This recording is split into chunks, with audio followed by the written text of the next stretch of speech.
The best yummy and healthy breakfast.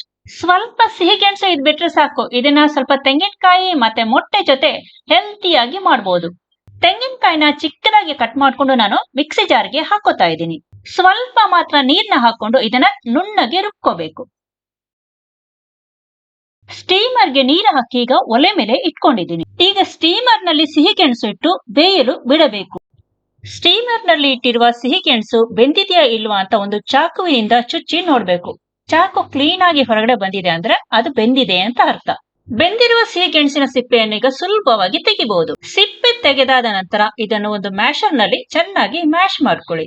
Mash ಮಾಡಿರುವ ಸಿಹಿ ಗೆಣಸನ್ನು ಇವಾಗ ಒಂದು ಮಿಕ್ಸಿಂಗ್ ಬೌಲ್ಗೆ ವರ್ಗಾಯಿಸ್ಕೊಳ್ಳಿ. ರುಬ್ಬಿಟ್ಟಿರುವ ತೆಂಗಿನಕಾಯಿಯನ್ನು ಸೇರಿಸಿಕೊಳ್ಳಿ.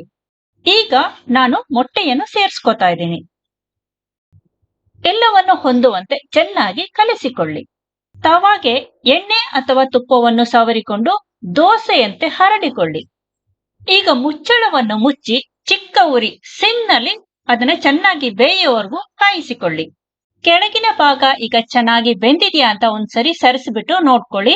ತಿರುವಿ ಹಾಕ್ಬೇಕಾದ್ರೆ ಇದು ಮುರಿದು ಹೋಗ್ಬಾರ್ದು ಅಂದ್ರೆ ಇನ್ನೊಂದು ತವಾನ ರೆಡಿ ಇಟ್ಕೊಂಡು ಇದನ್ನ ಅದರ ಮೇಲೆ ಉಲ್ಟಾ ಮುಗಚ್ಕೊಳ್ಳಿ. ನಾನಿಲ್ಲಿ ಇನ್ನೊಂದು ತಟ್ಟೆ ಮೇಲೆ ಉಲ್ಟಾ ಮುಗಚ್ಕೊಂಡು ಆ ತಟ್ಟೆಲಿರೋದನ್ನ ಮತ್ತೆ ಇನ್ನೊಂದು ಬದಿ ಬೇಯೋದಕ್ಕೆ ಹಾಕ್ತಾ ಇದ್ದೀನಿ. ಪ್ಯಾನ್ ಕೇಕ್ ತಯಾರಾಗಿದೆ. ನಿಮಗೆ ಇಷ್ಟ ಬಂದ ಆಕಾರಕ್ಕೆ ಕತ್ತರಿಸಿಕೊಂಡು ಇದ್ರ ಜೊತೆ ತುಪ್ಪ ಮತ್ತೆ ಜೇನುತುಪ್ಪ ಹಾಕಿ ಚೆನ್ನಾಗಿ ಬ್ಯಾಟಿಂಗ್ ಮಾಡಿ. ಎಲ್ಲ ತಿಂಡಿನಲ್ಲೂ ಸ್ವಲ್ಪ ಸಿಹಿಯನ್ನು ಜಾಸ್ತಿ ಇಷ್ಟಪಡುವ ಮಕ್ಕಳಿಗೆ ಇದು ತುಂಬಾ ಫೇವರೇಟ್ ಆಗೋದಂತೂ ಗ್ಯಾರಂಟಿ. ನೀವು ಮನೆಯಲ್ಲಿ ಮಾಡ್ಕೊಳ್ಳಿ. ಹೇಗ್ ಬಂತು ಅಂತ ಕಮೆಂಟ್ ಮಾಡಿ. ಇಷ್ಟ ಆಯ್ತು ಅಂದ್ರೆ ಬೇರೆಯವ್ರಿಗೂ ಶೇರ್ ಮಾಡಿ.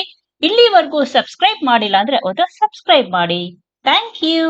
ನನ್ನ ವಿಡಿಯೋಗಳು ಪ್ರತಿ ಸೋಮವಾರದಿಂದ ಶನಿವಾರದವರೆಗೂ ಪ್ರತಿದಿನ 5 ಗಂಟೆಗೆ ಅಪ್ಲೋಡ್ ಆಗುತ್ತೆ. ಪ್ರತಿದಿನ ನೋಡೋದನ್ನು ಮರಿಬೇಡಿ.